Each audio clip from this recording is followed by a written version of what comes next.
belajar tentang undang-undang, belajar tentang syariah Islam, belajar tentang agama Islam kita sendiri. Kan? Ada orang kata, ya aku Islam, takkan aku tak tahu agama Islam. Itulah masalah dia.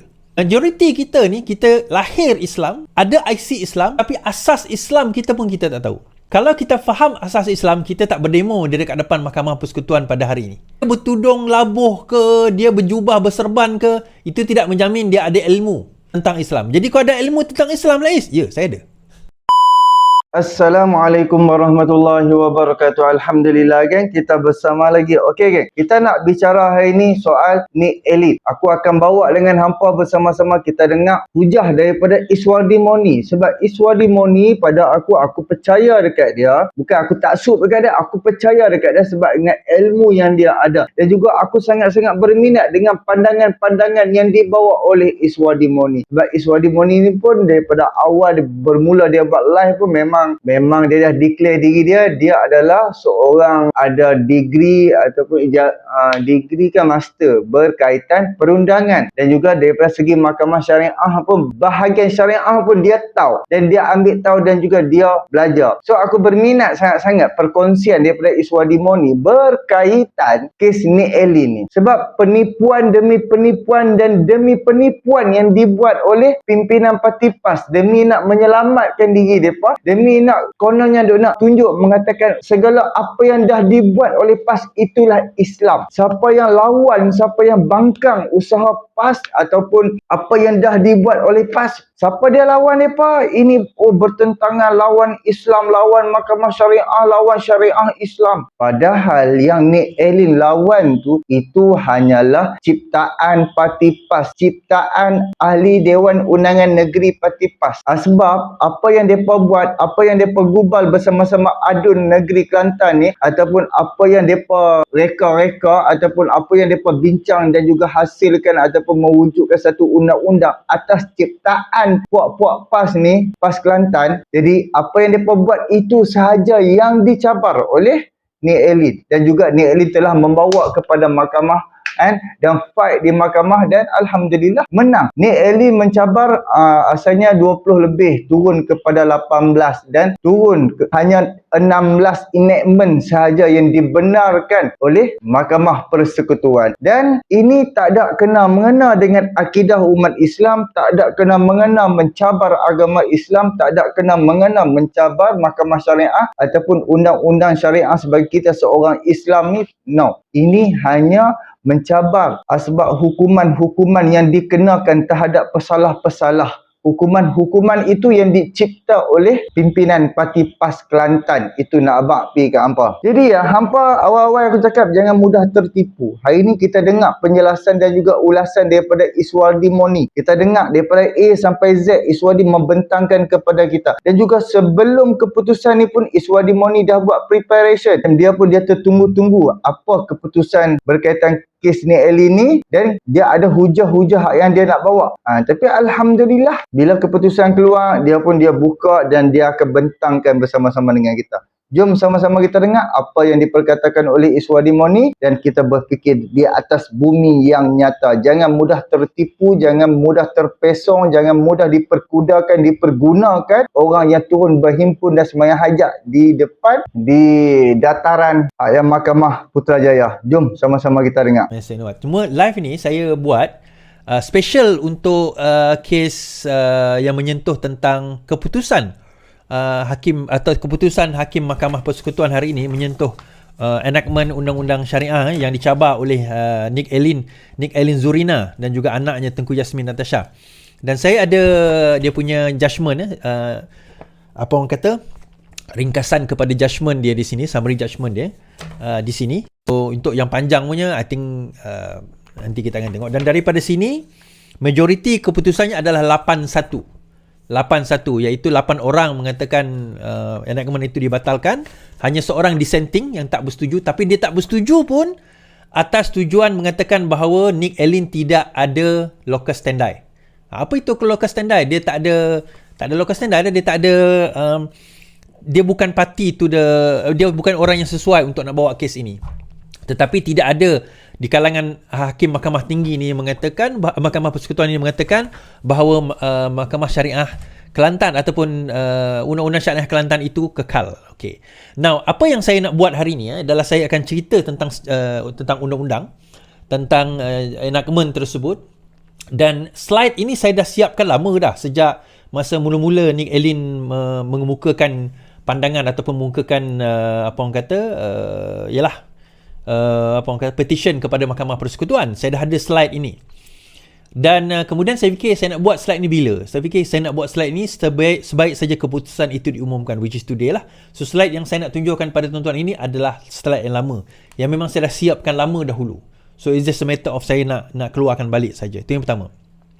Yang kedua, objektif saya malam ini adalah untuk tuan-tuan dan puan-puan belajar tentang undang-undang, belajar tentang syariah Islam, belajar tentang agama Islam kita sendiri.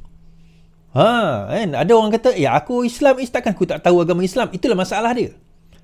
Majoriti kita ni, kita lahir Islam, ada IC Islam, tetapi asas Islam kita pun kita tak tahu. Kalau kita faham asas Islam, kita tak berdemo di dekat depan Mahkamah Persekutuan pada hari ini. Kan? Dia bertudung labuh ke, dia berjubah berserban ke, itu tidak menjamin dia ada ilmu tentang Islam. Jadi kalau ada ilmu tentang Islam, Lais, ya, saya ada. Saya ada. Yang tentang inilah, bukanlah semua. Saya tak claim saya tahu semua. Tetapi tentang undang-undang dan syariah ni, saya ada ilmu dia. Kan, saya ada ilmu dan saya ada pengetahuan tentangnya. Jadi saya boleh bercakap tentang dia. Jadi bila ada orang seperti PAS, golongan PAS yang menunggang agama, menunggang undang-undang syariah ini, datang untuk menunggang agama itu sendiri, dia jadi satu benda yang bagi saya sangat menyedihkan lah. Kan? Sangat menyedihkan. Kenapa saya kata sangat menyedihkan, tuan-tuan? Dia menyedihkan apabila orang yang ditunggang itu terdiri daripada pengikut PAS dan taksub percaya dengan apa yang PAS kata. So apa yang PAS kata? PAS kata bahawa ini adalah menentang undang-undang Allah. Ini adalah menentang Islam. Itu saya kata kenapa? Kalau benar mereka faham tentang Islam, dia tak akan turun di depan Mahkamah Persekutuan hari ini. Kerana apa? Jadi kita akan bahaskan tentang perkara ini dan saya akan membawa, topik ini dry. Kalau tuan-tuan nak dengar yang topik politik, betul-betul politik, malam pukul 10 nanti. Yang ini topik kita berbincang tentang undang-undang.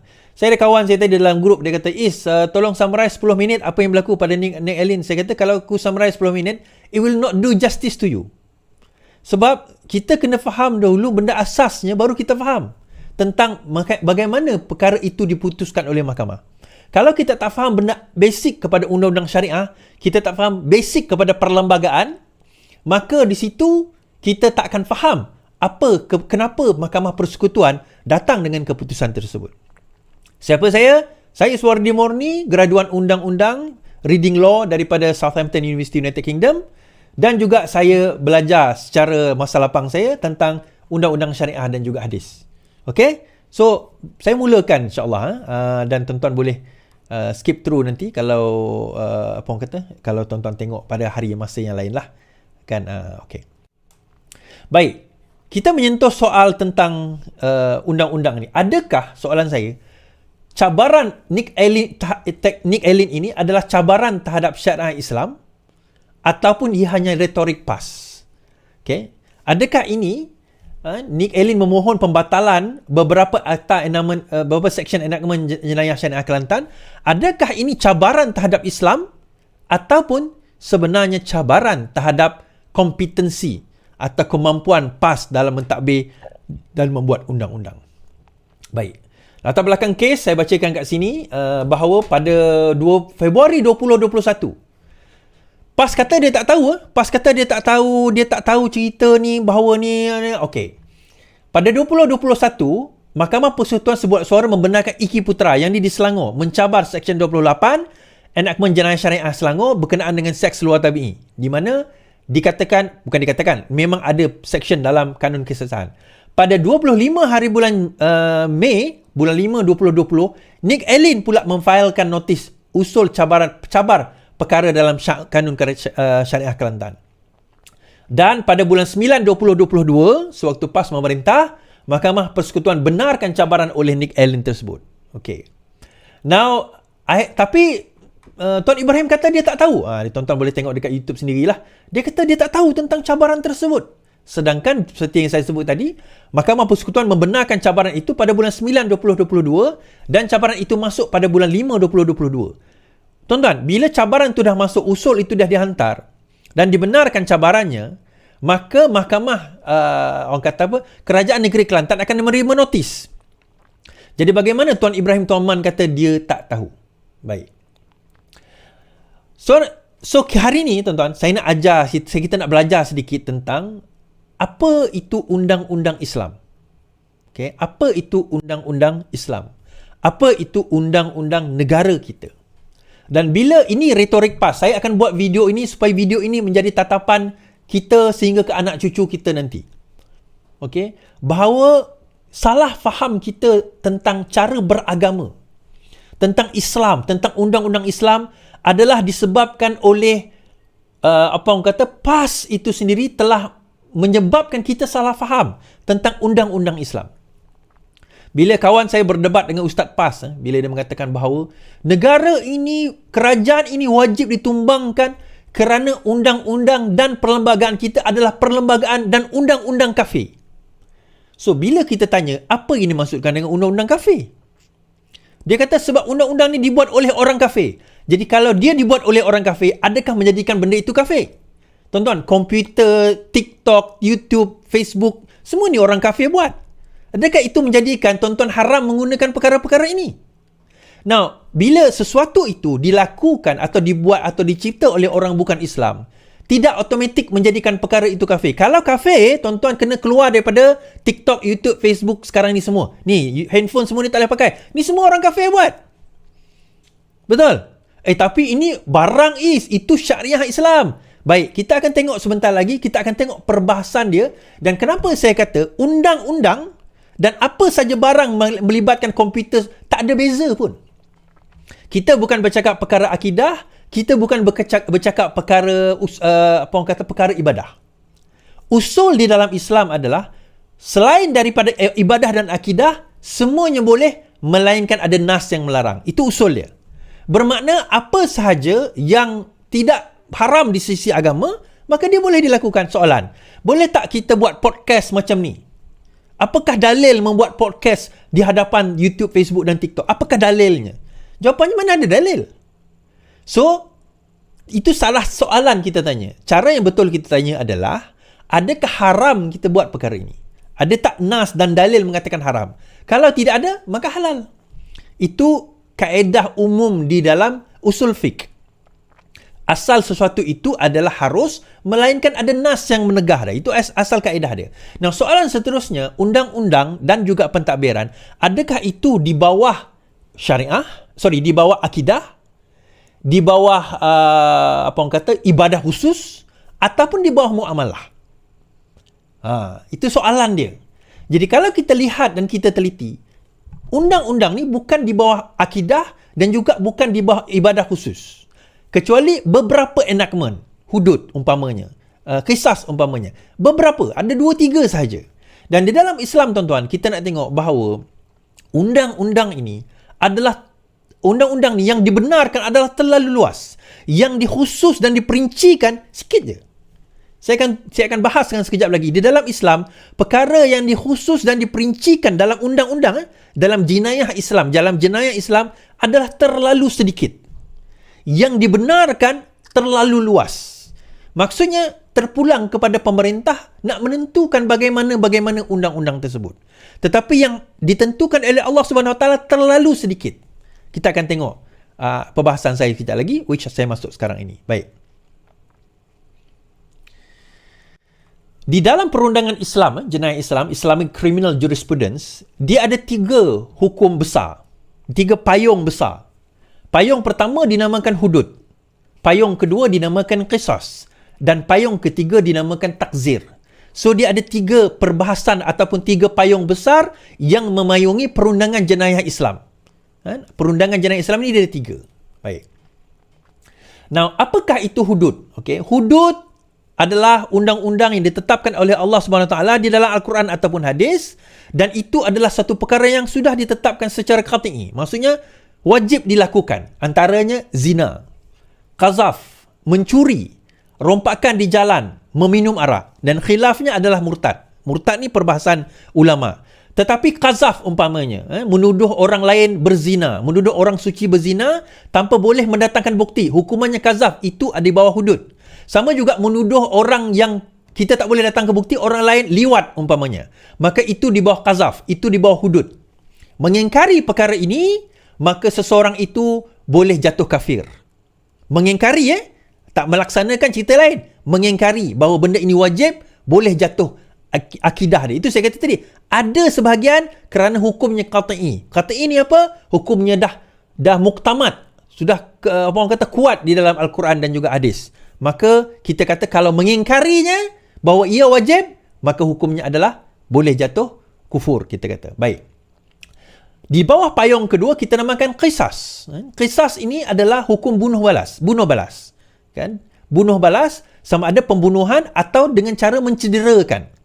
Maka kedua-dua ini membawa kepada ada implikasi besar dia. Kan? Pembunuhan dia ada kaedah-kaedah dia. Dan ketiga, takzir. Kan? Apa itu takzir? Hukum kesesaan yang tidak ditetapkan jenis dan bentuk dalam Al-Quran dan Sunnah, sebaliknya diputuskan oleh mahkamah, diputuskan oleh negara. So bermakna takzir ini adalah satu yang luas. Saya kata tadi hudud kita boleh senaraikan. Qisas pun kita boleh senaraikan. Kalau dalam hudud ada 5, dalam qisas ada 2, ada 7 yang Al-Quran dan hadis sebut secara qat'i, secara tetap. Tetapi selain daripada itu, Al-Quran dan As-Sunnah tidak sebut secara tetap. Maka apa saja yang tidak disebut secara tetap, maka itu dikenali sebagai undang-undang takzir.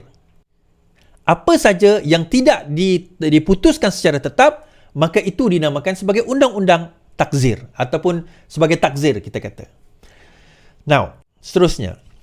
Dalam memahami kaedah kesalahan dan hukuman di dalam undang-undang, kita kena faham ada 3 benda yang ada di dalam mana-mana undang-undang. Be it civil, be it syariah, Islam atau bukan Islam. Yang pertama, kesalahan. Yang kedua, pembuktian. Yang ketiga, hukuman. Setiap perkara itu dia mesti ada kesalahan dia. Kemudian dia ada cara pembuktian dia. Kemudian dia ada hukuman yang wajib atau nak dikenakan kepada perkara tersebut. Kalau tidak ada salah satu ini, maka undang-undang jenayah tidak boleh dilaksanakan. Baik. Apa contoh kesalahan? Dalam membahaskan kesalahan apa saja perbuatan yang menyalahi kod undang-undang dalam negara atau negeri tersebut. Okey, apa saja kod. So kalau sekiranya kod itu tidak ada atau kesalahan itu tidak ada, maka kita tidak boleh dijatuhkan hukuman. Seseorang itu hanya boleh dijatuhkan di atas kesalahan sekiranya ada undang-undang ataupun ada kod kepada undang-undang tersebut. Ada kod dia. Kemudian setelah jatuh kesalahan, maka hendaklah dibuktikan. Dan di dalam jenayah, pembuktian dia mestilah memenuhi kriteria-kriteria tertentu dan melangkaui keraguan munasabah. Beyond reasonable doubt. Baru dia boleh dijatuhkan. Ketiga, iaitu hukuman. Penalti yang dikenakan kepada bersalah sama ada denda, penjara, kedua-duanya sekali, sebatan, mungkin berkelakuan baik, buang daerah dan sebagainya. Itu hukuman. So 3 benda ni kena ada. Nah, kenapa saya nak bawa benda ni nanti? Tadi. Now, so kita tanya soalan di dalam undang-undang Islam dan juga undang-undang negara kita, bila kita kata bahawa undang-undang negara kita ni undang-undang kafir, dia kata. Perlembagaan kita perlembagaan kafir, undang-undang kita undang-undang kafir.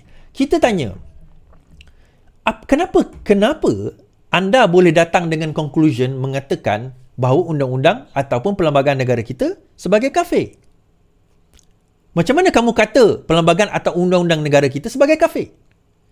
Bukankah di dalam payung ketiga itu ada takzir? Di mana takzir ni juga adalah perkara yang diterima oleh Islam. Takzir adalah perkara yang diterima oleh Islam. Saya bagi contoh, tuan-tuan. Saya bagi contoh. Katakanlah zina, hukum zina, hudud zina. Dalam berzina, kesalahan dia zina. Kesalahan dia zina. Kesalahan zina. Bagaimana pembuktian zina? Pembuktian zina hendaklah 4 orang saksi lelaki yang adil, 4 orang saksi lelaki yang adil, yang apa orang kata tidak fasik, nampak khasyafah masuk ke dalam kemaluan. celak masuk ke dalam, faham maksud saya? Nampak tau. Maksudnya bukan dia ngintai seorang-seorang, bukannya di malam yang gelap sama-sama di bawah selimut, bukan. Nampak bahawa kepala kemaluan itu masuk ke dalam lelaki, masuk ke dalam kemaluan wanita. Keempat-empatnya hendaklah nampak secara serentak. Itu pembuktian. Maka kalau terbukti telah perkara tersebut berlaku, maka hukumannya, kalau kita tengok ini ada perbahasan ulama lah, sebatan atau rejam. Tapi rejam ni ada perbahasan. Tapi tak apalah, itu hukuman dia. Nah, timbul soalan. What if empat-empat ni menyerbu? Bila ditanya di mahkamah, tiga kata, saya nampak. Tiga-tiga ni kata, saya nampak Hashafah masuk dalam Farash. Saya nampak. Tiga nampak. Tapi orang keempat ni kata, saya tak berapa nampak. Sebab tiga-tiga ni kat depan, saya kat belakang. Saya macam tak nampak. Tahu-tahu dia orang dah terkejut. Saya tak nampak. So, adakah pasangan tadi tu terlepas daripada hukuman? Kerana daripada empat, tiga je nampak, seorang tak nampak. So, jawapannya, tengok kepada kod undang-undang. Kemungkinan besar tidak. Kerana kalau kod undang-undang ada mengatakan, kalau tak nampak, maka dia tak jatuh hukum hudud, tetapi dia jatuh hukum takzir. So, bermakna ada keadaan di mana undang-undang hudud itu boleh menjadi takzir kerana tidak cukup pembuktian. Itu satu. Ada juga keadaan undang-undang hudud itu menjadi takzir ataupun ditangguhkan kerana keadaan. Okey, yang ini perbahasan. Kita tahu cerita Umar, bagaimana keadaan kemarau dan sebagainya. Saya tahu tuan-tuan tahu cerita itu. Baik. Now, daripada perkara tersebut, kalau kita tengok undang-undang negara kita, kita tengok undang-undang di dalam negara kita, soalan yang sepatutnya kita tanya bukannya adakah undang-undang kita ini apa orang kata selari dengan Islam. Itu bukan soalannya sepatutnya. Soalan yang sepatutnya kita tanya, adakah undang-undang kita ini bercanggah dengan dalil Islam? Bercanggah dengan Al-Quran dan Sunnah? Itu soalan kita. Itu soalan yang betul sepatutnya. Kerana kalau ia tidak bercanggah dengan Al-Quran dan As-Sunnah, maka undang-undang itu jatuh di bawah kategori takzir. Bukan undang-undang kafir, bukan undang-undang yang tertolak. Be it civil, be it syariah. Sebab syariah atau civil ini itu pembahagian manusia. Sebenarnya Islam tidak pernah membahagikan undang-undang ni syariah, tak syariah, syariah compliant, tak syariah compliant, tak ada. Tuan-tuan, mana-mana perkara yang tidak bercanggah, undang-undang yang tidak bercanggah dengan Islam, maka itulah undang-undang Islam. Saya ulang, mana-mana undang-undang yang tidak bercanggah dengan Islam, maka itulah undang-undang Islam. Sebab itu saya berani argue. Adakah undang-undang negara kita bercanggah atau mengikut Islam? Dakwaan apa orang kata pro kepada soalan di atas, negara kita sudah 98% mengikut undang-undang Islam. Dakwaan PAS pula, majoriti undang-undang negara kita tidak mengikut Islam, i.e. bercanggah dengan Islam. Now, saya pro mengatakan negara kita sudah 98% mengikut undang-undang Islam. Siapa berani argue otherwise? Saya mengatakan negara kita sudah 98% mengikut undang-undang Islam. Siapa berani argue otherwise? Soalan saya mudah saja. Di mana dalam undang-undang kita yang bercanggah dengan Islam? Di mana dalam undang-undang kita yang bercanggah dengan Islam? Tapi hudud tidak dilaksanakan. Itu sebab kata 98%. Tidak dilaksanakan bukan bermakna bercanggah. Dia belum dilaksanakan. Tetapi saya kata, ada tak kesalahan zina di dalam negara kita? Saya tanya tuan-tuan, ada tak kesalahan zina di dalam negara kita? Kesalahan, ada tak? Kod kesalahan Islam, ada ke tidak? Ada. Di dalam syariah. Di dalam undang-undang syariah. Ada tak pembuktian? Yang tu tak ada. Ada tak hukuman? Yang tu tak ada. Tetapi kesalahan dia ada. Kalau kita tengok hudud tadi, ada tak kesalahan mencuri? Ada tak kesalahan mencuri? Maksudnya kod kepada kesalahan mencuri. Jawapannya ada. Di bawah kanun keseksaan. Pembuktian?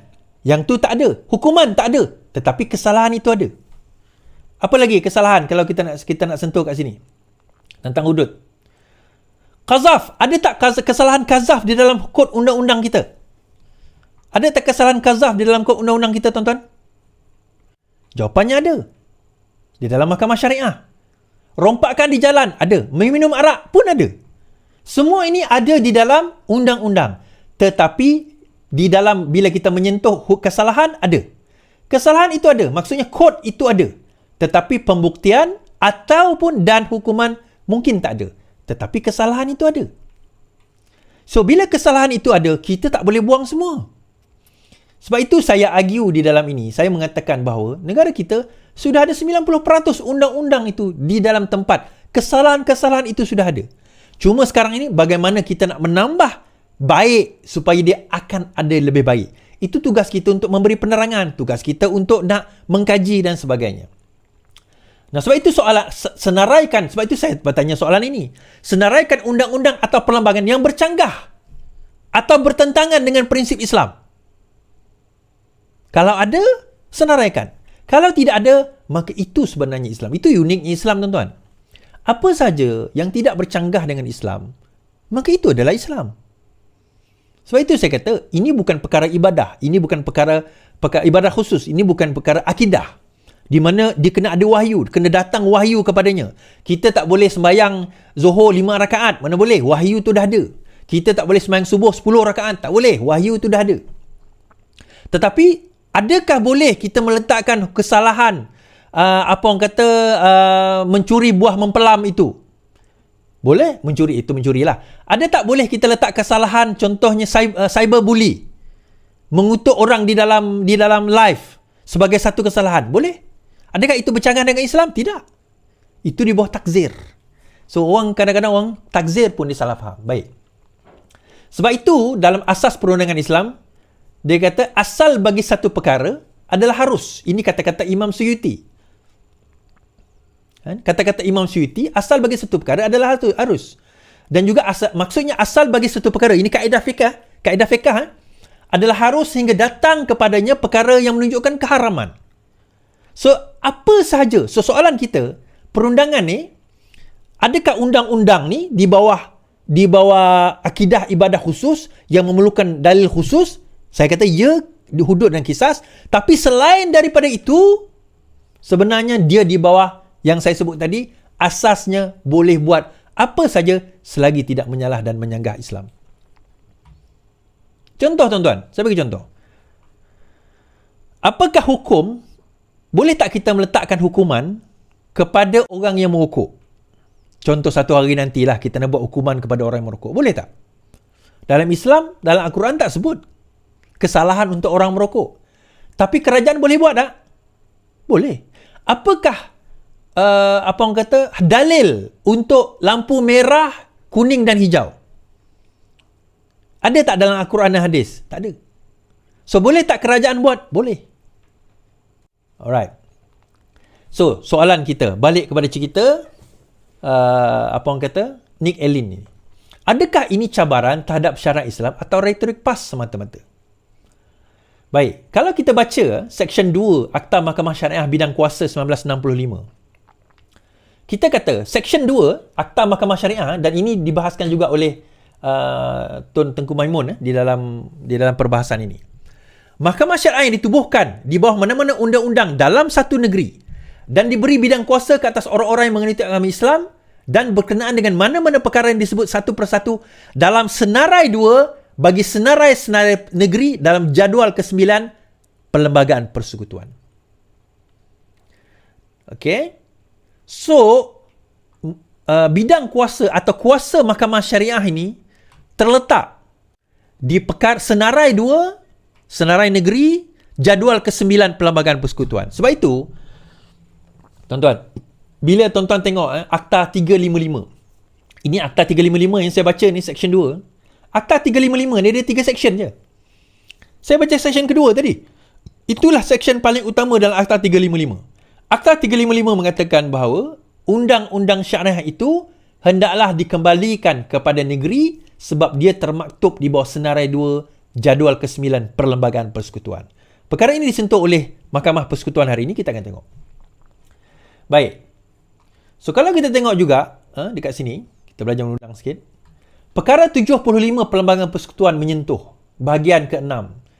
Perhubungan di antara persekutuan dengan negeri-negeri, ketidakselarasan undang-undang persekutuan dengan negeri-negeri, jika mana undang-undang negeri yang tidak selaras dengan suatu undang-undang persekutuan, maka undang-undang persekutuan itu hendaklah mengatasi undang-undang negeri dan undang-undang negeri itu tidak sah setakat yang tidak selaras itu. Erti kata, sekiranya undang-undang negeri yang dibuat oleh negeri itu ada bercanggah dengan mana-mana peruntukan ataupun senarai di dalam Mahkamah Persekutuan, di dalam senarai persekutuan, maka undang-undang itu dianggap terbatal setakat yang tidak selaras. Jadi bermakna kalau Nick Allen membahaskan tentang enakmen syariah, dia bukan membatalkan seluruh enakmen syariah itu. Dia hanya mencabar section-section tertentu saja. So dalam kes Nick Allen ni ada 20 section yang dia cabar. So kalau dia cabar dan dibuktikan bahawa perkara itu tidak selaras dengan perlembagaan, maka yang terbatal hanya sekadar itu. Hanya sekadar itu.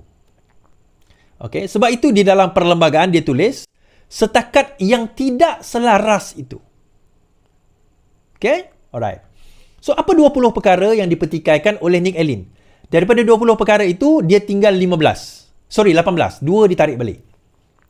Dan saya akan bahaskan Syariah Kelantan, Undang-Undang Syariah Kelantan belah kiri tu, kan? Dan belah kanan ni adalah Undang-Undang Malaysia. Yang mana saya kata sudah ada kesalahan dan kod dia di dalam Undang-Undang Malaysia. Dan daripada ini yang saya tanda biru ni adalah yang mahkamah kata tidak, yang ini selari. Yang ini tidak bercanggah dengan perlembagaan. Maka Mahkamah Persekutuan pada hari ini menolak perkara tersebut. Okey. Section 5 Syariah Kelantan ditarik balik oleh Nick Allen, so dia tak bahas, dia tak tak bahaskan benda ini. Section 11 memusnahkan atau mencemarkan tempat ibadat. Yang ini kalau tengok dalam perkara ini, kalau tak silap saya, disebut sebagai Section 11 diterima sebagai bercanggah. Kerana apa bercanggah, tuan-tuan? Sebab sudah ada Section 295, injuring or defying a place of worship with intent to insult the religion of any class. Section itu sudah ada di dalam kanun keseksaan. Dan itu bukan orang kata bidang tugas negeri, itu bidang tugas federal.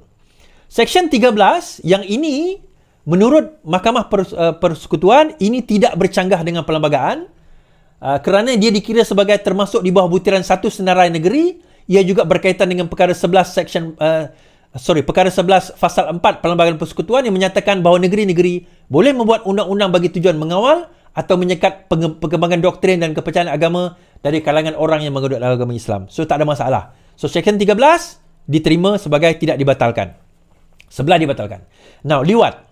Section 14. Yang ini juga yang Iki Putra tadi lawan di Mahkamah Selangor dan dia menang. Okey. Timbul persoalan. Okey. Persetubuhan dengan mayat, yang ni pun dibatalkan juga. Kenapa? Sebab dia ada undang-undang lain. Ada yang kata, tengok, inilah dia negara kafir, negara sekular, negara liberal. Kita bawa undang-undang syariah tentang liwat tetapi dibatalkan. Tuan-tuan, kalau ada orang yang cakap macam tu, depan-depan muka dia cakap, kau bodoh.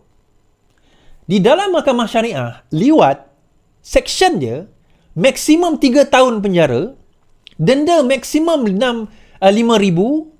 Kalau dalam kes ini 5,000, sebatan 6 kali. Penjara 3 tahun maksimum. Di dalam kanun keseksaan, section 377A, maksimum penjara 20 tahun, sebatan 20 kali. Sebatan 20 kali. Dan sebatan syariah dia macam ni. Sebatan mahkamah civil dia jenayah dia macam ni. Memang longkang lah kalau kena sebatan tu. So tuan-tuan, yang mana satu kita nak? Kata nak menentang liwat, tapi ambil yang 3 tahun je. Kenapa tak nak ambil 20 tahun? Okey, ada timbul juga ada yang membahaskan, dia kata, okey lah. Kan kita ada undang-undang sivil yang tu kena juga. Yang undang-undang syariah pun kena juga. Lagi tak adil. Dia kena 2 kali undang-undang. Dia kena 2 kali hukuman. Itu dipanggil double jeopardy. Macam mana seorang melakukan satu kesalahan, dia dikenakan dua undang-undang yang berbeza, dua mahkamah yang berbeza di bawah undang-undang yang sama. Tak boleh. Itu tidak adil. Dan itu sendiri melanggar maqasid syariah, objektif syariah yang juga menuntut keadilan. What if katakanlah seorang yang meliwat itu Islam, seorang bukan Islam. Yang bukan Islam ni kenalah 10 tahun contoh. Yang Islam ni kena 10 tahun, kena lagi 3 tahun. Adil ke tidak? Bukan masalah adil, dia liwat lah, tak adil lah. Exactly. Dalam bab itu korang sanggup gadai prinsip. Kan? Adil ni tuan-tuan, kita melihat dengan mata keadilan. Tak kisahlah dia adik-beradik kita ke keluarga kita ke, kalau dia salah, dia salah. Kalau dia betul, dia betul. Kalau itu undang-undangnya, itulah undang-undangnya. Tapi orang PAS tak. Tak. Sebab itu, kita kata Seksyen 14 lewat, dibatalkan. Persetubuhan dengan mayat 16, dibatalkan. Tuan-tuan, dibatalkan bukan maksudnya undang-undang itu tak ada. Sebelah kanan tu, itulah undang-undang yang dah ada. Persetubuhan dengan mayat ni saya tak jumpa, tapi ada. Persetubuhan dengan bukan manusia. Pelik Seksyen 17 Kelantan. Persetubuhan dengan bukan manusia. Ada ke Is? Ada. Dekat Kelantan ada tuan-tuan. Bukan saya kata, memang ada kes. Dia main dengan apa? Lembu. Kambing. Ayam pun ada. Sampai mati ayam tu. Ada kes saya baca dulu. Undang-undang itu dah ada. Di bawah Seksyen 377. Kanun Kesesaan. Burglary with animal. Okay. Seksyen 30, kata-kata yang boleh memecahkan keamanan. Yang ini Mahkamah Persekutuan kata tidak bercanggah dengan Perlembagaan Persekutuan, maka dikekalkan. Kerana apa? Walaupun ada Seksyen 504, tetapi Mahkamah Persekutuan mengatakan intipati Seksyen 30 adalah untuk mengawal atau menyekat pengembangan doktrin, bukannya semata-mata untuk memecah keamanan. Okay? Alright. So, Seksyen 31 tentang gangguan seksual di bawah Syariah Kelantan. Sudah ada satu akta dipanggil Anti-Sexual Harassment Act 2022. So, tak perlu. Memiliki dokumen palsu, memberi keterangan maklumat dan pernyataan palsu. Yang ini sudah ada Seksyen 464. Making a false document, kanun keseksaan. Apa-apa yang menghayalkan. Apa-apa yang menghayalkan sudah ada. Contohnya, apa orang kata, what do you call that? Anti dadah berbahaya. Intoxication, sudah ada. Berjudi, ditarik balik. Yang ini Nick Allen tarik balik.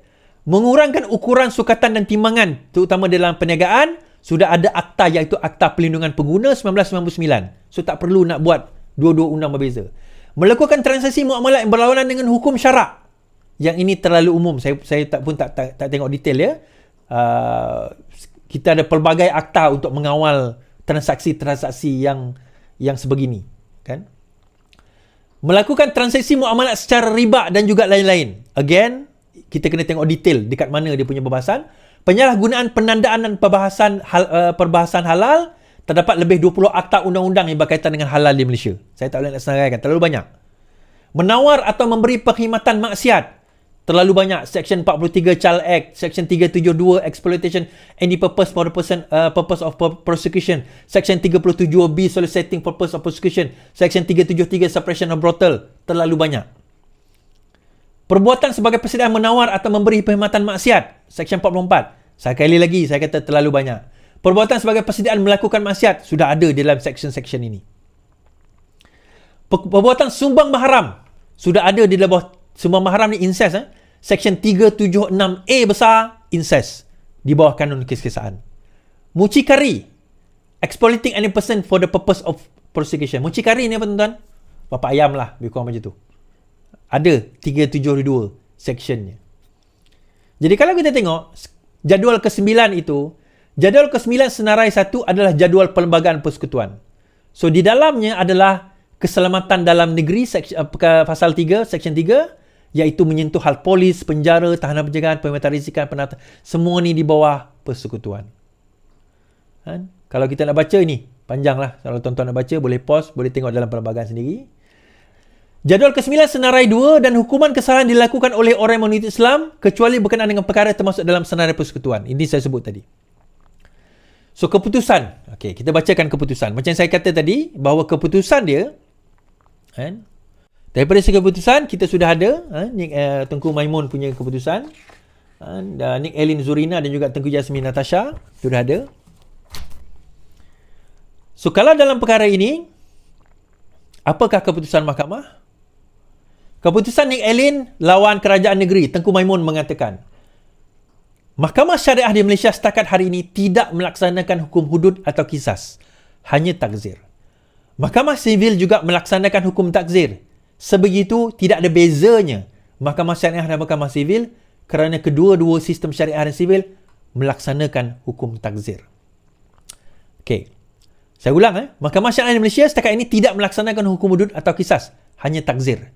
Saya nak bahaskan benda ini. Ini besar.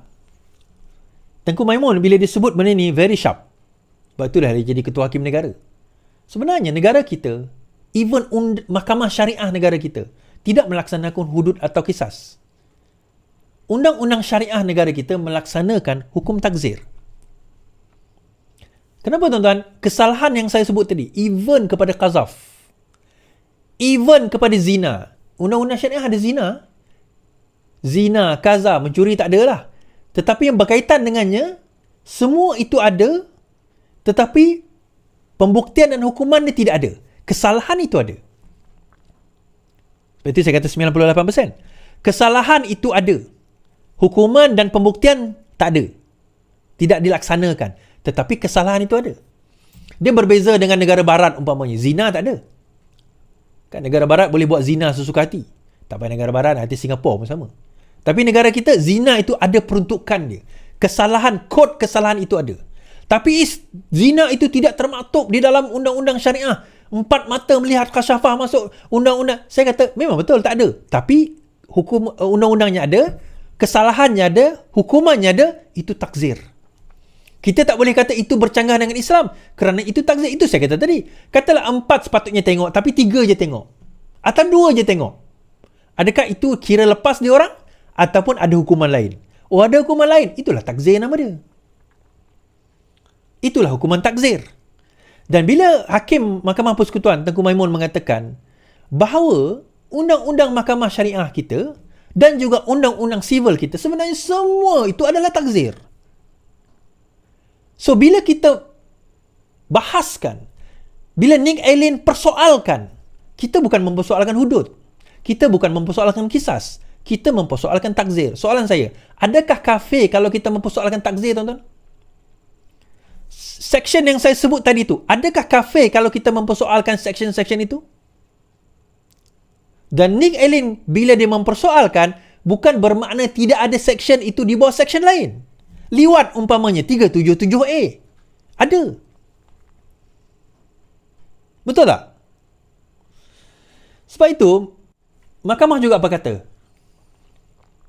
Mahkamah syariah adalah bersumber atau mengikut undang-undang yang ditetapkan oleh pemerintah. Dia beza dia di antara mahkamah sivil dengan mahkamah syariah di Malaysia. Satu je. Iaitu mahkamah syariah diluluskan oleh Badan Perundingan Negeri. Mahkamah sivil diputuskan ataupun ditetapkan oleh Persekutuan yang diluluskan oleh Parlimen. Itu je. Itu je beza dia. Tetapi kedua-duanya adalah takzir. Takzir. So, adakah menentang hukum Allah kalau kita sekiranya mempersoalkan takzir?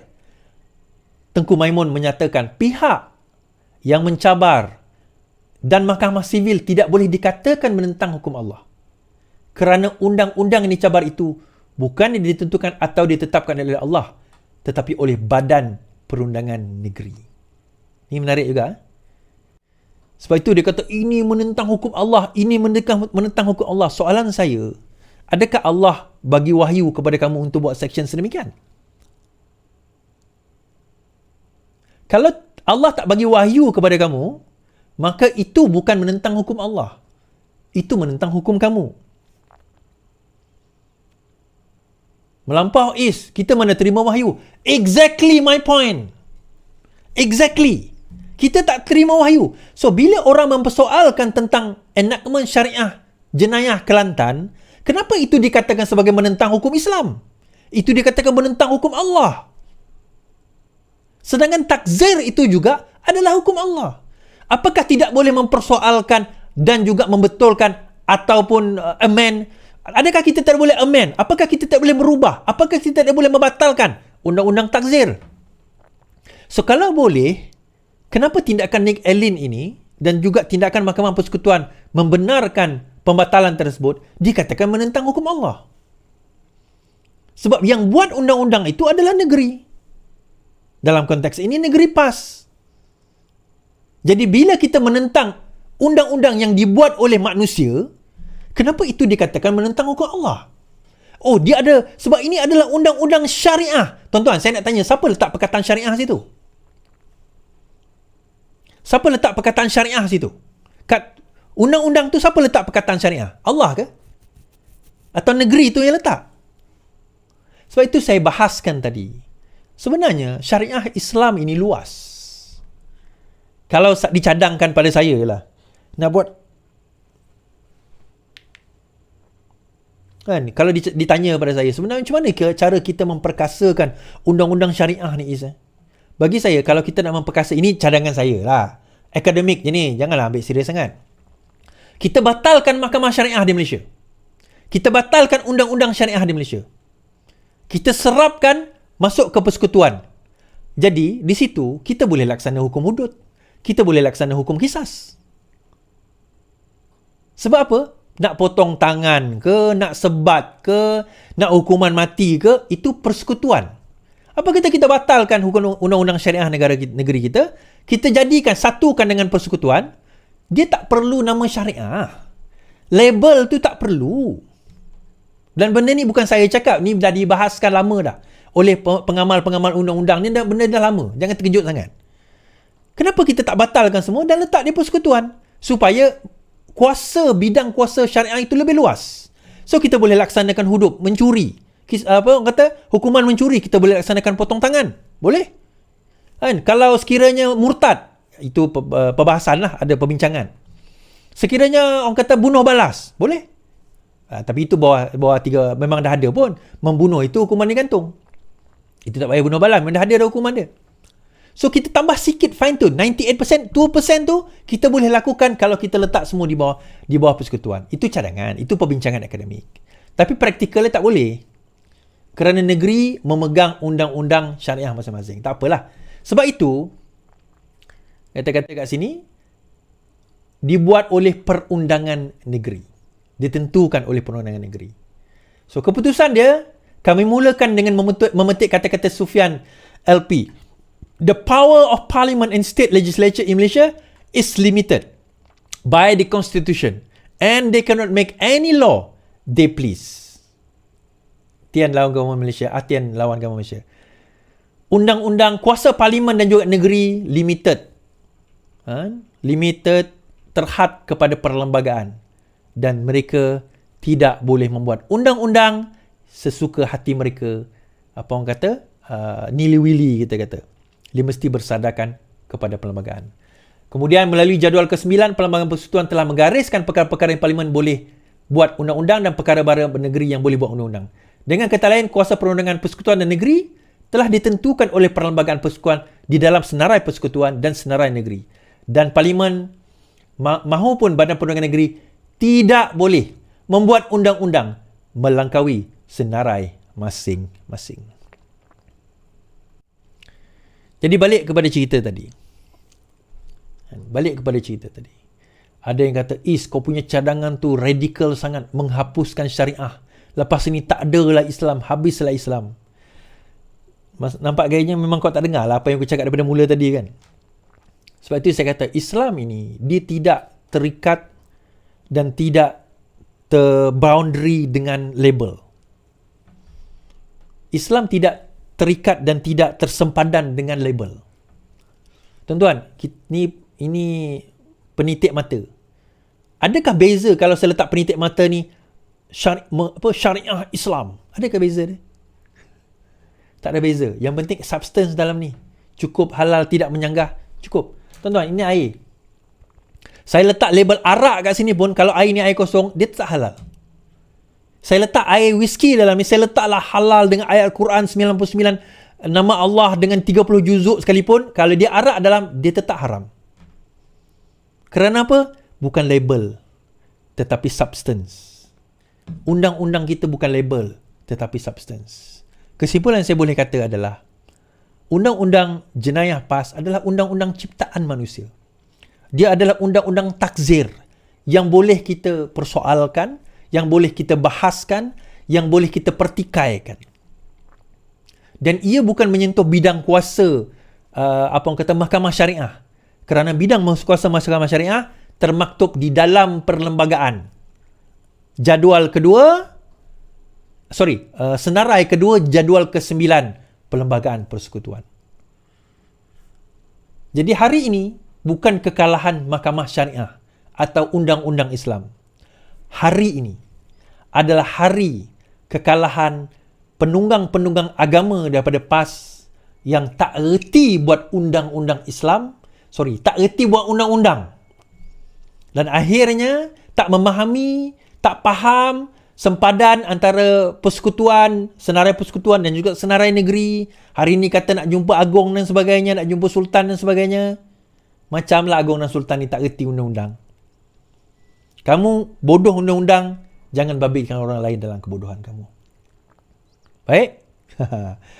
Okey geng, Alhamdulillah kita dah bersama dengan Iswadi Moni. Aku mengharapkan hampa semua faham dan juga yang tolong sampaikan kepada pimpinan-pimpinan PAS yang kata dia tak tahu semua ni. Dia tak tahu cabaran hak yang dibuat. Dia tak tahu itu. Ini semua penipuan. Penipuan demi penipuan. Sedangkan yang dicabar 20 enactment yang asal-asalnya 20 lebih macam tu. Zaman Perikatan Nasional, zaman parti PAS ada di dalam kerajaan Malaysia. PAS yang menjadi kerajaan persekutuan. Dan of course, kalau siapa-siapa yang cabar perundangan ataupun enactment kuasa negeri tersebut, of course, negeri akan dapat informasi, akan dapat surat daripada Mahkamah Persekutuan. Kerajaan negeri itu sendiri yang akan dapat surat. Tapi apabila Tuan Ibrahim Tuan Man ni dia buat hipokrit sangat, tak payah nak menipu lah. Hampa boleh tengok kan, pada akulah, atas pembentangan Iswadi Moni, dia cerita soal kita ni umat Islam, apa yang perlu kita tahu? Apa tanggungjawab kita terhadap agama Islam? Sedangkan cuba hampa fikir secara logik, adakah di dalam Malaysia hari ini agama Islam kita terancam? Aku nak tanya kat hampa, 98% Alhamdulillah dah dibuat ada, tidak bertentangan dengan agama Islam. Tolong bagi tahu, apakah undangan ataupun apakah denda-denda ke perlembagaan ke apakah yang di dalam negara kita bertentangan dengan agama Islam? Sekarang ni tolong komen di bawah. Apakah apa yang dibuat oleh kerajaan daripada merdeka sehingga hari ini yang bertentangan dengan agama Islam? Tak ada. Alhamdulillah, kerja dakwah berjalan. Kerja penyebaran agama Islam pun berjalan. Kerja dakwah-dakwah, pergi jemaah tabligh, boleh pergi masuk pelusuk kampung-kampung. Alhamdulillah, kerja-kerja dakwah daripada jemaah tabligh terus berjalan. Lepas tu daripada segi budak-budak sekolah, di dalam sekolah tak ada siapa pun menentang, melawan azan. Di Pulau Pinang yang hampa kata dekat negeri DAP China, Alhamdulillah azan subuh 2 kali. Malah dengan azan subuh 2 kali itulah orang-orang Cina, orang India dekat Pulau Pinang berterima kasih kepada umat Islam. Sebab mereka pagi-pagi mereka nak pergi kerja, mereka tak perlu pasang alarm pun, mereka hanya dengar azan tu je mereka dah boleh bangun. Adakah Islam terancam? Tak ada kena mengena je tahu hampa. Tak ada kena mengena dengan Islam, hak cabaran yang dibuat oleh Nik Ali ni. Tak ada kena mengena. Ini adalah semua ciptaan parti PAS. Itu hakikat dan noktah. Kalau hang nampak pengurangan ataupun apa yang hang buat tu ada kekurangan, so hang bolehlah gubal balik, buat balik, upgrade balik, tambah baik balik. Itu je. Simple. Hang nak buat dengan hang tak mau buat je. Alhamdulillah, Alhamdulillah kami daripada side Pakatan Harapan, daripada side kerajaan hari ni, pada akulah contoh macam apa nama penyokong-penyokong biasa-biasa hak di bawah ni kan. Ada orang macam Iswadi, dia dapat cerita A sampai Z dengan ilmu yang dia ada, dengan pengetahuan yang dia ada. Tugas kami untuk berkongsi lagi, menyampaikan lagi kepada orang-orang, kepada hampa semua. Terima kasih banyaklah hampa yang menonton daripada awal sampai akhir. Dan juga setiap hujahan-hujahan yang dibawa oleh Iswadi Moni, dan kita berkongsi dengan semua orang supaya orang tidak mudah ditipu oleh ni, puak-puak pengkhianat di dalam Malaysia ni. Islam ni tak ada kena mengena dengan parti PAS. Tak ada kena mengena. PAS adalah parti politik yang ditubuhkan oleh manusia. Dia hanya boleh kata kami PAS ni, kami memperjuangkan, kami berpegang kepada Quran dan hadis. DAP pun boleh tulis di dalam perlembagaan dia, kami berpegang kepada Al-Quran dan hadis Islam. Mereka boleh tulis. Kalau setakat tulis, kalau setakat meletakkan di dalam perlembagaan dia, siapa-siapa pun boleh tulis. Sekarang ni perbuatan, tindakan, usaha nak melakukan tu tak ada. Mereka hanya sembang je, hanya meletakkan parti mereka dengan agama. Padahal hampa boleh tengok apakah kerja-kerja dakwah parti PAS untuk umat Islam dan juga terhadap orang-orang bukan Islam, untuk menyampaikan dakwah kepada orang yang bukan Islam. Apa yang hampa nampak hari ni? Lebih baik aku respect, puji 100% jemaah tabligh, babe. Kena maki, hamun, kena macam-macam, kena boykot lah. Orang baru bagi salam, orang dah lari dah, tak buka pintu apa semua. Aku tahulah, aku pernah buat. Tapi mereka lebih buat perkembangan agama Islam, dakwah terhadap orang-orang bukan Islam, memahamkan orang tentang Islam. Mereka lebih hebat daripada puak yang ada di dalam parti PAS ni. Parti politik, tujuan utama dia, aku akan buat satu video berkaitan Amin Idris. Dia buat satu satu show, dia buat satu podcast bersama dengan Dr. Mazhar, bersama dengan ahli parlimen PAS, bersama bekas ahli parlimen PAS yang dah bersama dengan UMNO, Sarudin Takiri kalau tak silap aku. Lepas tu seorang lagi dengan depa tiga orang je. Aku akan berkongsi dengan apa. Ini depa ni berkongsi soal, depa berkongsi pandangan dan juga cerita balik apa yang dah berlaku di dalam politik Malaysia, di dalam parti PAS, parti UMNO, parti PKR, Pakatan ke apa semua, depa membincangkan, dan depa tajuk yang sebenar adalah taksub. Apa tunggu aku akan keluarkan video tu. Jadi parti PAS ni kita boleh tengok penipuan demi penipuan. Seperti mana yang diperkatakan oleh Hadi Awang. Macam di dalam sidang parlimen berkaitan kes ni Eli ni. Tu dia kata apa? Ini mencabar macam mencabar syariah Islam, mencabar Allah. Allahu Akbar. Aku rasalah Hadi Awang pun dia tak faham nak buat apa. Memang aku nampak Hadi Awang pun dia tak faham apa tujuan sebenar yang ni Eli tu cabar. Dia pun dia tak faham hakikat. Itu sangat-sangat jelas yang aku nampak. Hadi Awang pun tak faham. Sebab aku pun tak faham. Tapi apabila aku dengar penjelasan daripada Nick Elin sendiri, nanti insyaAllah aku akan buat satu video lagi. Kita bawa ucapan Nick Elin. Ataupun hampa boleh pergi dekat channel Halim Romli yang semalam dengan hari ni dia bawa ucapan Nick Elin, hampa boleh dengar sama-sama. Ni Elin cakap, dia tak cabar agama Islam. Dia tak cabar akidah Islam. Dia tak cabar syariah Islam. Dia tak cabar. Dia hanya cabar enactment. Perundangan yang dicipta, yang dibuat oleh ahli Dewan Undangan Negeri Kelantan. Ahli-ahli PAS lah majoriti di dalam adun negeri Kelantan tu. Mereka yang gubal undang-undang tu. Mereka yang meluluskan undang-undang tu. Mereka yang buat undang-undang tu. Usul ke apa, itu semua mereka buat. Jadi yang mereka buat itulah yang dicabar dan juga bertentangan dengan kerajaan persekutuan. Sebab itulah mereka cabar. Tujuan utama dia disebabkan kenapa dan mengapa kes liwat Iki Putra boleh menang. Sebab tu saja. Kes liwat. Memang Iki Putra kes liwat. Bila dia bawa kepada Mahkamah Persekutuan, Iki Putra boleh menang, babe. Jadi mulalah mereka semak. Mereka semak. Kenapa dia boleh menang? Semak di setiap negeri, PAM jumpa dekat Kelantan, bertentangan sangat-sangat banyak. Sebab tu dia cabar. Kena faham ambil semua tu. Jadi pada aku, banyakkan macam mendengar, janganlah dengar semata-mata aku seorang. Dengar penjelasan orang lain juga, untuk kita nak faham apa isu sebenar yang berlaku. Kalau macam setakat hang duk dengar seorang je, kan, mudah sangatlah hang ditipu tambah-tambah daripada pembangkang. Pembangkang ni nama pun pertikaian nasional. Dia akan petikai segala-galanya. Hang buat baik pun depa takkan right. Hang buat benda yang bagus untuk umat Islam pun depa takkan right hang. Depa tak akan puji hang. Perkara ni soal perbuatan baik yang tidak dipuji oleh PAS ni ada di dalam roadshow ataupun podcast yang aku akan bawa ni nanti.